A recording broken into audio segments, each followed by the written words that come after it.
All right, Philip, let's go ahead and jump into, as I mentioned at the top of the show, we're going to cover Monday Night Raw on this episode of In The Kliq. So, as always, when we talk about this week in pro wrestling, specifically on TV, we like to give our initial thoughts, and then we'll run through our major highlights from the show. So, Philip, what were some of your just initial takeaways from this episode of Monday Night Raw? I'm be honest with you, there were only two things I cared about on Raw. Okay. Yeah, that's fine. You know, they involve Randy Orton, the greatest wrestler ever, because he won the greatest wrestling match ever. Yes. And my fellow Messiah, Seth Rollins. Yes, and that's I think that's a fair analogy right there, analysis right there, because. Yeah, let's face it, in this pandemic era, for every like good thing we see, there's always been like a couple bad things.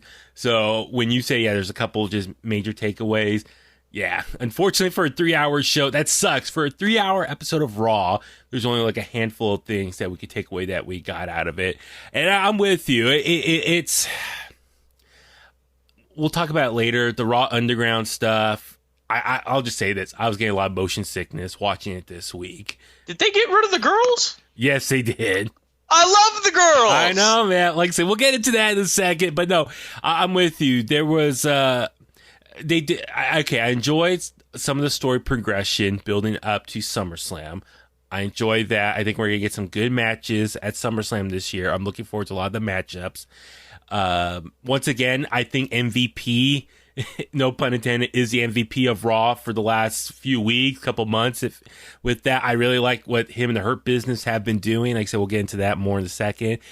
And I think, well, yeah, let's go ahead and just jump right into it. So first segment, we saw Seth Rollins and Dominik do their contract signing, but it was a little bit different because for Dominik, he was actually signing 2 contracts.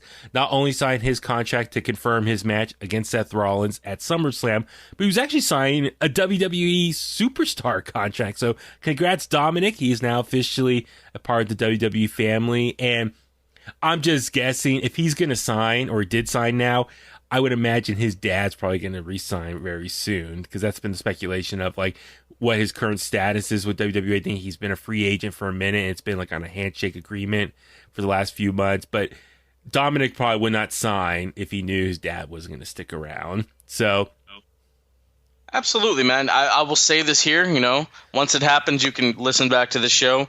I think they will be the first ever father-son tag team champions. Really? Yeah. Okay. Yeah, if a 10-year-old kid can win it, why not Dominik? You know, Yeah. like Jesus. And Just handing out titles at this point. Well, and Dominik, he's been showing he's got just a lot of great natural ability in the ring, doing that 619, which is a hard thing to do. That's not an easy move to do in the ring. And the fact he did it very smooth a couple weeks ago, it's, dude, the future is very bright for Dominik. So, also, I would say the big MVP of this promo, or this segment, was Samoa Joe in his promo.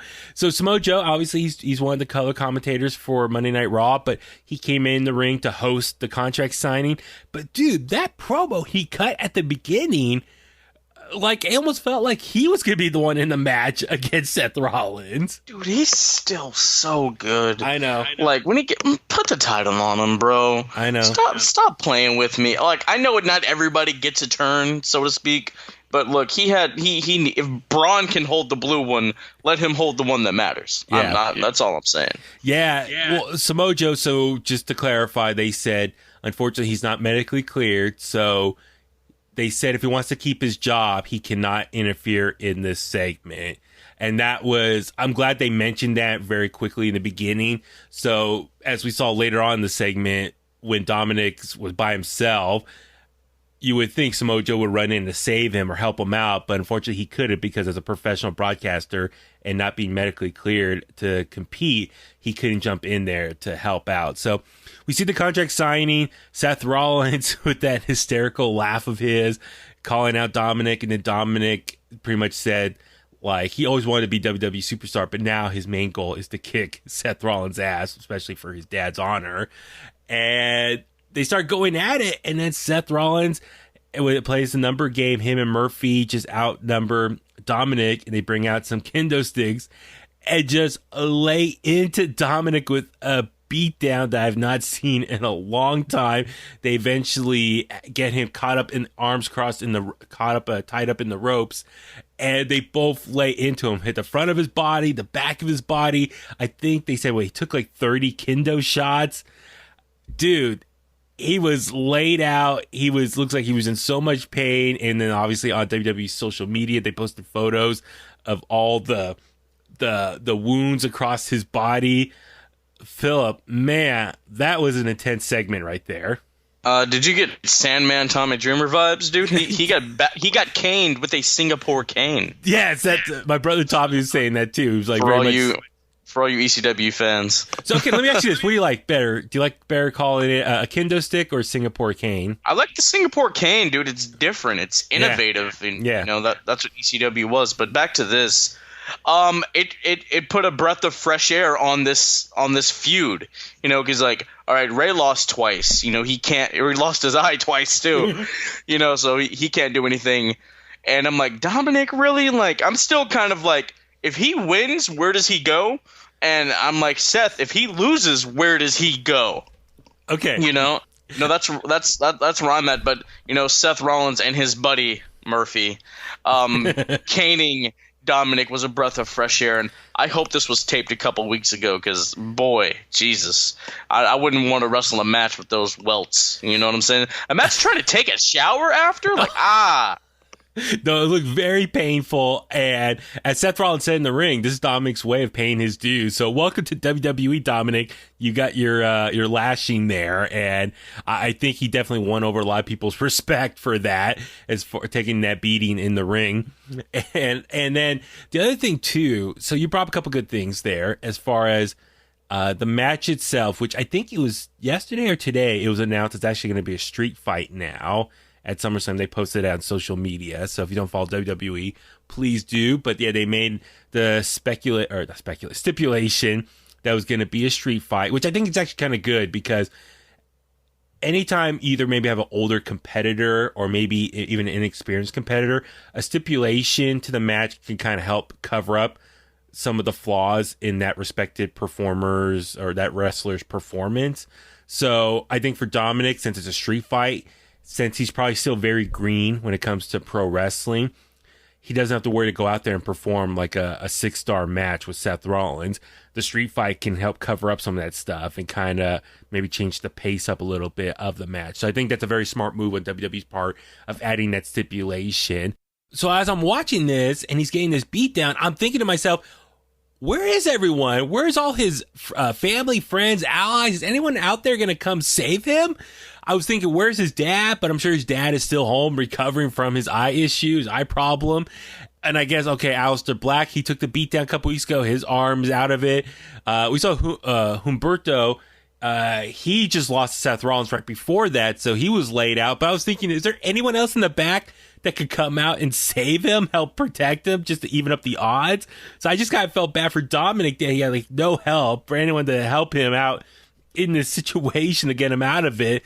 But then again, it really adds to the moment. And then for me, also seeing this was a very intense moment. It was definitely, I think, very hard to watch in some aspects. So it's interesting that they go this route, but they don't necessarily do any more, blood anymore on WWE programming. You know what I mean? As far as they went this kind of a route, but they don't do a lot more other violent type stuff.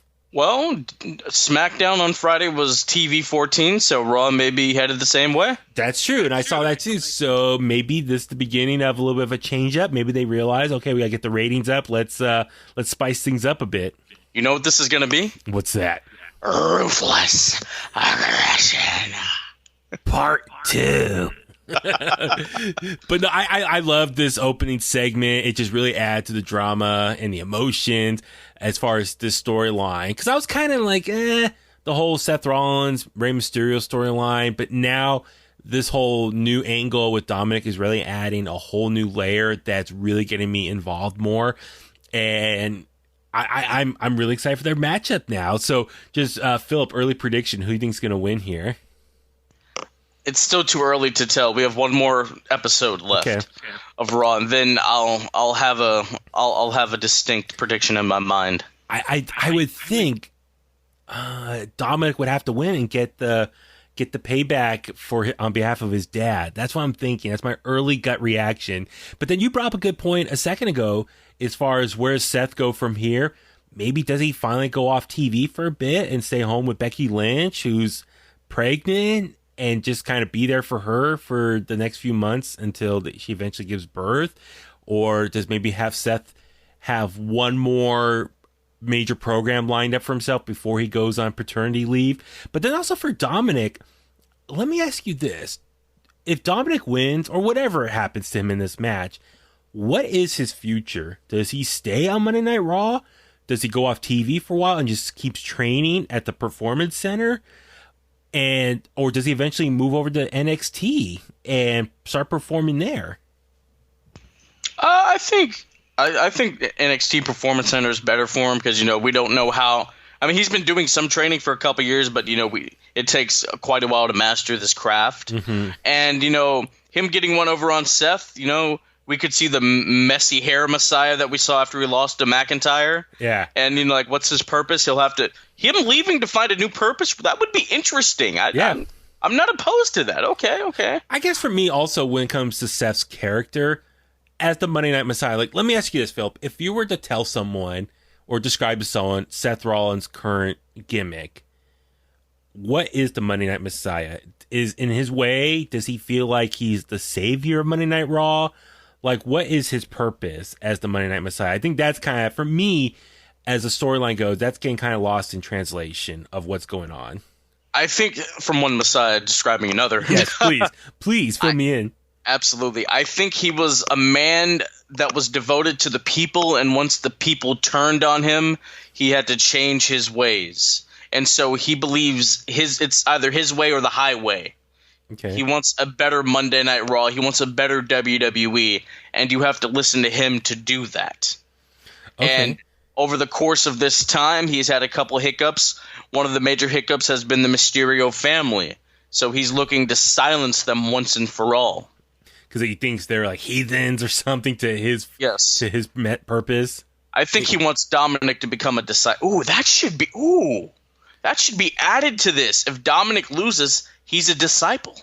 Maybe we'll get that on Raw this week. A little foreshadowing. Well, that's my thing. So it's okay.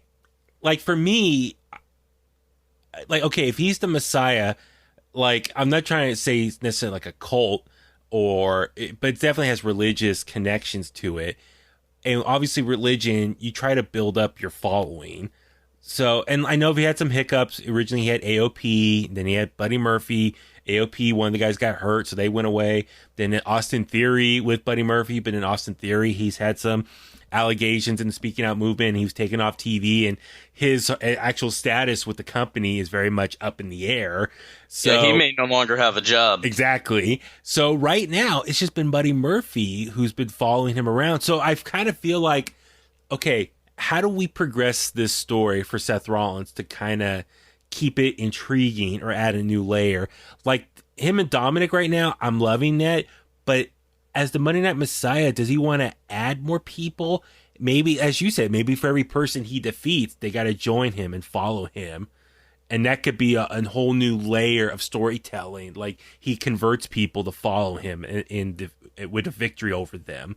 So I think that could be really interesting. So that's where I'd like, not to cut you off, but I like that. And then Ray could be like, son, what are you doing? And Dominik could be like, Dad, you taught me to be a man of my word, and I gave him my word. If I lost, I would join him, Yeah. So that – but then if you do that, that would continue this whole thing. And I do think people are tired of seeing it. So they're in a very complex situation. And I know that can get kind of convoluted. And also I kind of feel like there's a little bit of a timer with all of this because – real world, real talk, Seth is having a baby, I think, by the end of the year.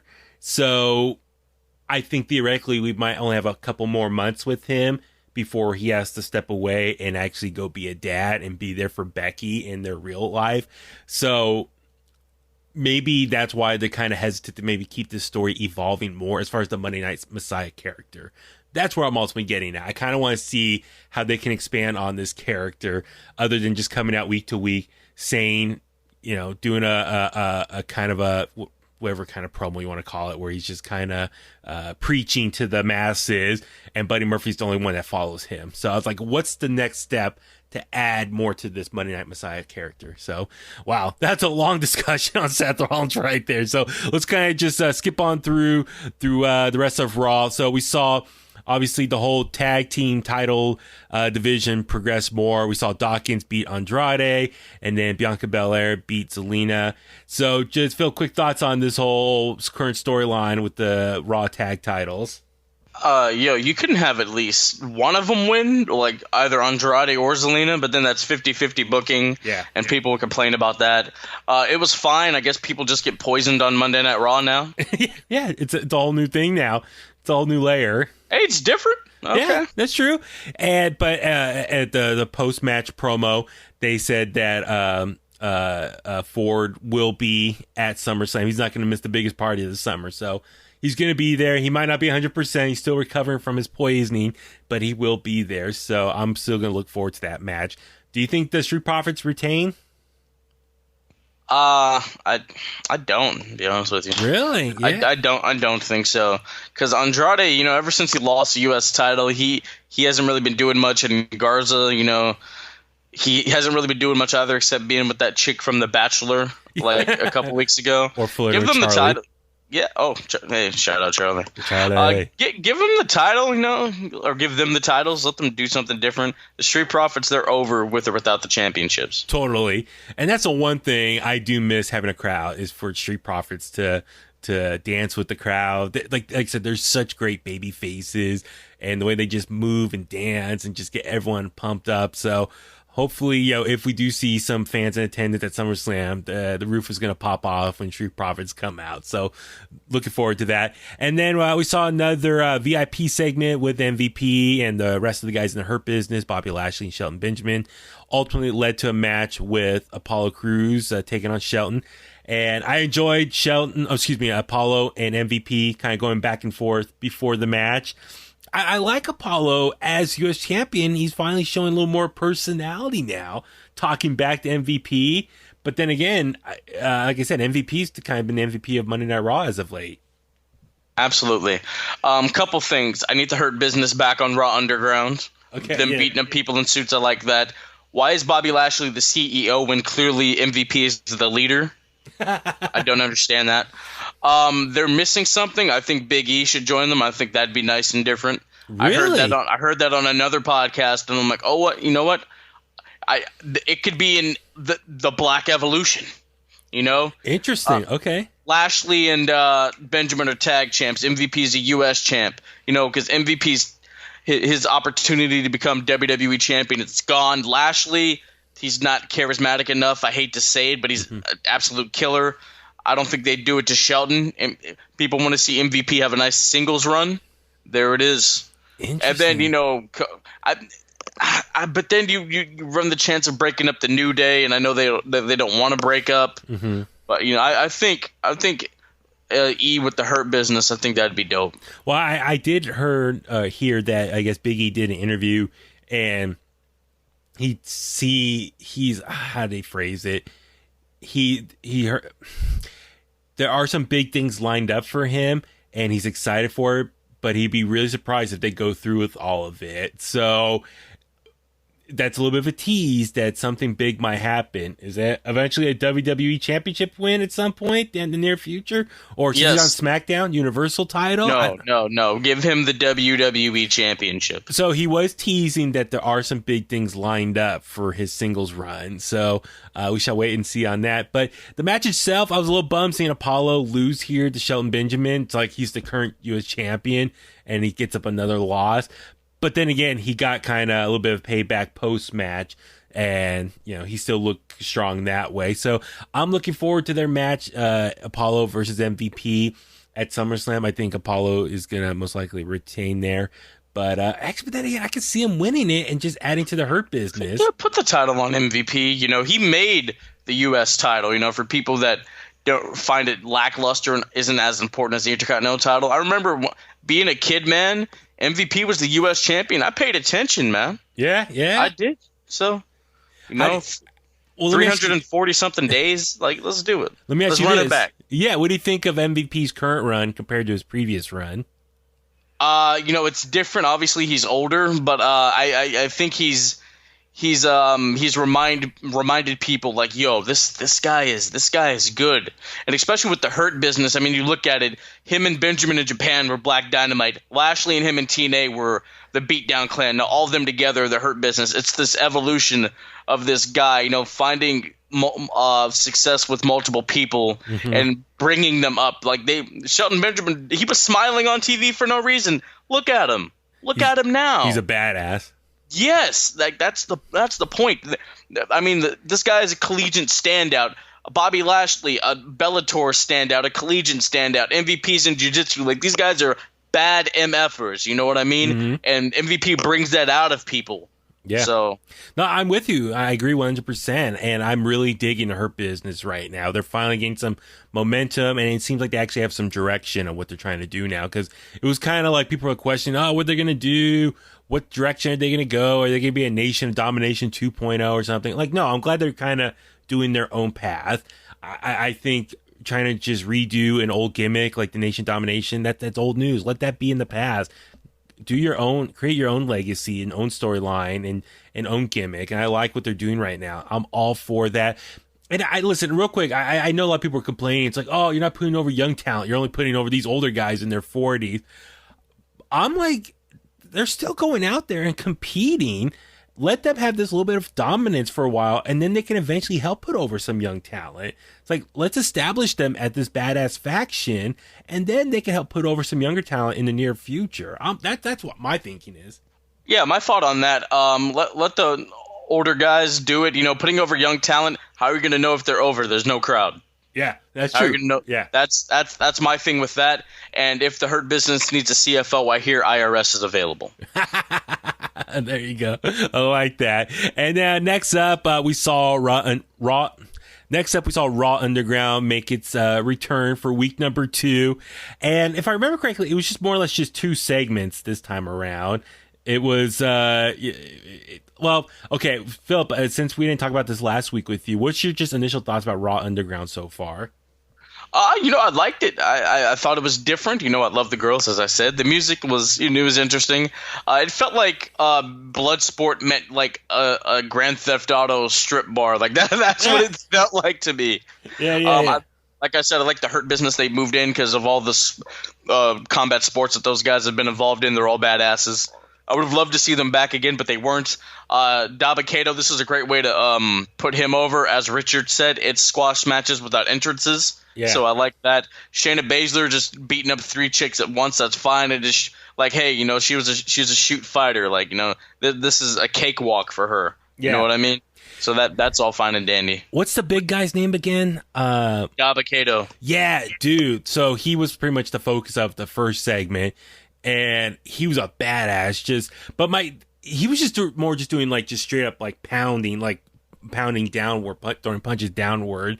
So, and he just beat up the guy pretty bad quickly. And then the next segment, we saw Shayna Baszler come out and just was like, hey, who wants to fight me? And like she jumped down, beat up one woman, and 2 other women came in. So she beat up all 3 of them together. So this is a great way for Shayna Baszler, since she's not in the title scene right now. I'm glad she's back on TV on a regular basis. Go watch GCW Bloodsport. You have Josh Barnett versus Minoru Suzuki. It's like a lot of holds and technical stuff. Timothy Thatcher would thrive here. Totally. Yeah. He would thrive here. Like, just as a surprise, he doesn't need to be called up. Him and Lorcan, like, give them 10 minutes. Yeah. Let them shoot wrestle, like, for real. Like, actually shoot wrestle. Or like Ziggler and Benjamin. Let them shoot wrestle. Mm-hmm. Like, let's do that.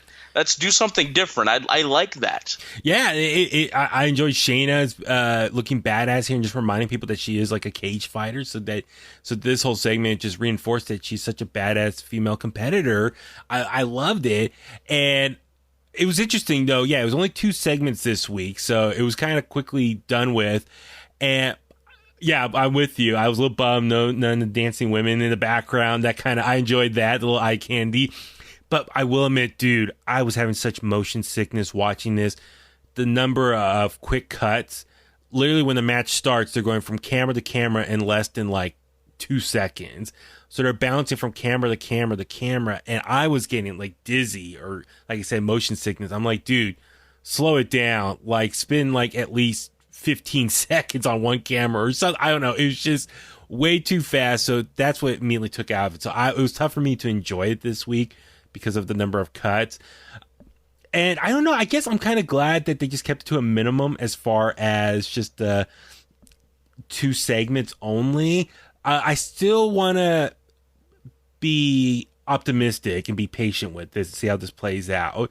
And Richard brought up in the past that this might be a good way to introduce some wrestlers who are not necessarily on NXT, but this is a way of getting them some TV time elsewhere. So, like, who's the big guy again? I keep forgetting his name. Dabba-Kato. I want to say Debo. I want to say Debo. But Dabba-Kato. Debo? Yeah, Debo, like from Friday. I want to say That's Debo. my chain. Yeah. What chain? That's my money. That's my bike. I'm sorry. Yeah, exactly. No, man, can't remember his Zeus. Back in the day, no holds barred with Hulk Hogan, baby. That's how I know him, Zeus. When I saw Friday for the first time, I was like, Zeus is in this? This is like in the late 90s. Like, I had Zeus from No Holds Barred. So, bro, not to go off on a tangent, but his shoot name is Tiny Lister, and I'm like, yeah, dude, why? He's great. But so I was gonna say, so I think this is a great way of like introducing some of these wrestlers on Raw Underground who are maybe not over on NXT yet or whatnot, and then they can maybe switch over. So I kind of want to see where this is going. Like I said, I want to be optimistic for the future of Raw Underground. And also, real quick before I forget, Retribution, they popped up real quick. They threw 2 cinder blocks through the glass door again. So it was kind of stupid because they threw it through the ref or whoever security came up and was like, get out of here. And they're like, no, this is our spot now, whatever the guy said. And they threw the cinder block through the glass glass door. It shattered. And they threw a second one through after it was already broken. It was just kind of stupid. And then they ran off. So, Philip, I know we haven't had a chance to talk about it as well. Just your initial thoughts on Retribution so far. Why are they here? Exactly. People have said like it's like Aces and Eights and Nexus had a baby. They look small. Like I think Drake Maverick is leading this whole thing. Like, why are all these people small? One of the women, I looked at her. I looked at the hair. I'm like, that's Santana Garrett. Oh, okay. Yeah. I haven't seen her in the crowd recently, and I saw like a photo. I'm like, that looks like her. Yeah, there's a lot of speculation that it might be Dominik Dijakovic, it might be Ciampa, might be Vanessa Bourne, Chelsea Green, even was it Malcolm Bivens? I'm down for Vanessa Bourne. Yeah, so there's a lot of speculation, and as we saw them on SmackDown this week, not to jump to SmackDown, but they were different sizes this week compared to last week, so they're switching out the people, and there's been rumors that whoever we see running right now under the hoodies and the mask, it's not the final lineup, who the big reveal is. I think what they might be doing is it might be these people running out there. They're just like hired guns, and then the real faction's going to come out and reveal themselves. I don't know. Like, it's just, to me, it's just so goofy. They act so childish. Like, they break something and then they're all jumping and cheering. Yay! It's like, no, that's such an immature thing to do. So, anyway. That's enough Retribution talk for now. And then the main event, we saw Randy Orton beat out Kevin Owens. I enjoyed the match, very hard hitting. Philip, your thoughts on the main event? Yeah, it was fine, typical Raw main event. Now listen, I was contemplating before Raw, who's the better heel? And then the opening segment, I'm like, okay, it's Seth Rollins. But no, it's Randy. It's Randy. Him talking about how Rick is a whore for the spotlight and all this other stuff, and Rick's like, I want you to beat my record, not the Cena one, but the real one. You know what I mean? Like the 21, 22. I'm like, that's what's up. And Randy's like, I'm the son you wish you had, because Reed unfortunately passed away, and David didn't turn out to be much. But yeah, so after that he low blows Rick, and then he punts him in the head. Yeah, man. So yeah, for the match itself, Randy Orton, Kevin Owens, like I said, good solid main event match. Randy Orton got the victory, rightfully so, just to keep his momentum going for SummerSlam for that main event against Drew McIntyre for the WWE Championship.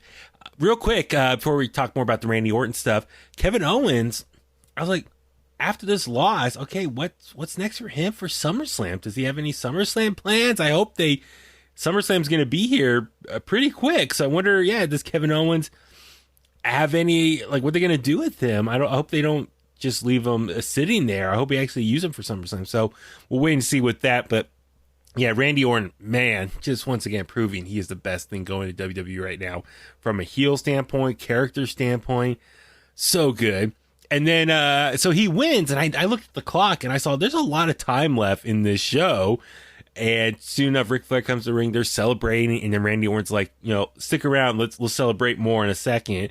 Take the commercial break. They come out, and yeah, dude, the back and forth promo and the conversation between the two was so good. As far as Randy Orton saying, "Listen, I had this match tonight because of you, Rick.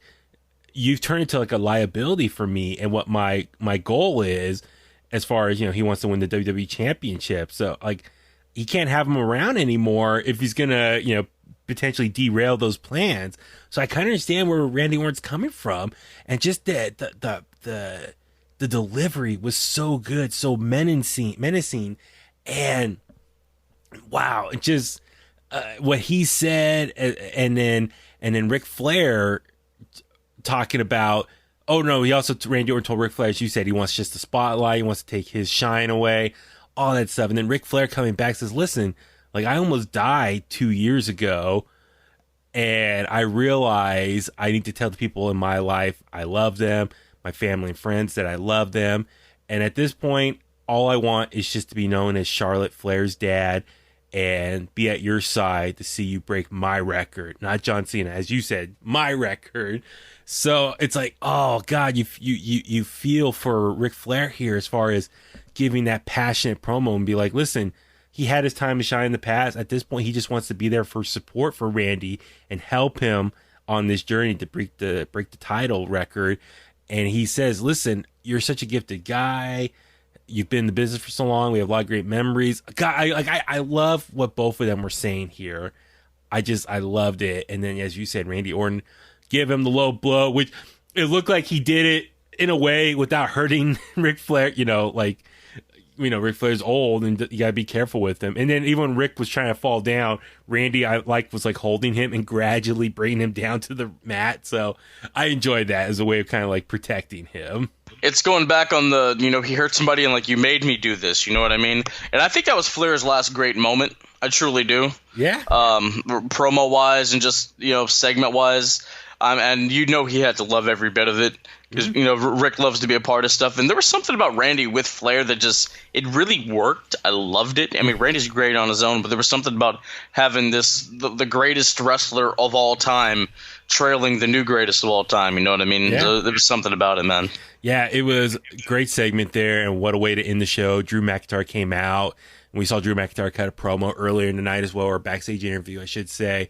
Dude, I cannot wait for this match. And listen, if they're able to get some fans in attendance for SummerSlam, like, part of me, obviously I want everyone to be safe and make sure everyone follows the right protocol, but this match deserves like just fans cheering them on one way or the other. Like, it's probably my number one favorite match that I'm most looking forward to for SummerSlam, so I cannot wait for it. The build for this has been awesome.